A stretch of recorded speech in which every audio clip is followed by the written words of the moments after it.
ఈరోజు ఏది అసాధ్యంగా నీకుంది? ఏది నువ్వు సాధించలేకపోతున్నావు? ఏది నువ్వు పొందుకోలేకపోతున్నావు? ఎందులో నువ్వు ముందుకు వెళ్ళలేకపోతున్నావు? నిన్ను నువ్వు చూసుకున్నావు ఇంతవరకు.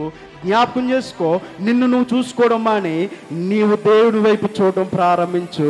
ఆయన తలంపులు నీ జీవితంలో చేయడం ప్రారంభించాడనుకో, నీ ఊహల కంటే కూడా ఆయన ఊహలు మన జీవితంలో గొప్ప మేలులను జరిగిస్తాయి. శారా తను చూసుకుంది, నేను గొడ్రాల్ని, కానీ దేవుడు అనుకున్నాడు ఆమె గొడ్రాలని. ప్రజలు చూశారు, కానీ దేవుడు మాత్రము ఆమె అనేకులకు తల్లిగా దేవుడు చూశాడు. దేవునికి మహిమ కలుగును గాక. యోసేపు గోతులు పడినప్పుడు ఒక బానిసగానే ప్రజలు చూశారు, కానీ దేవుడు చూశాడు అదే రాజ్యములో ప్రధానమంత్రిగా.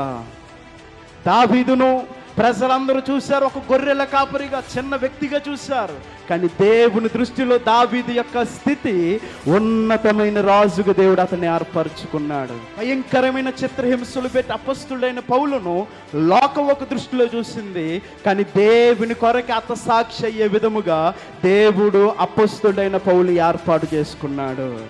మనల్ని మనం చూసుకునే విధానం వేరు, మనల్ని దేవుడు చూసే విధానం వేరు. ఈరోజు నిన్ను నువ్వు చూసుకోవడం మానే, నిన్ను నువ్వు చూసుకోవడం విడిచిపెట్టే, నిన్ను కలగజేసిన దేవుడి వైపు చూడడం ప్రారంభించు. అసాధ్యాలను సాధ్యం చేయగలిగిన దేవుడు మనం ఆరాధిస్తున్న దేవుడు.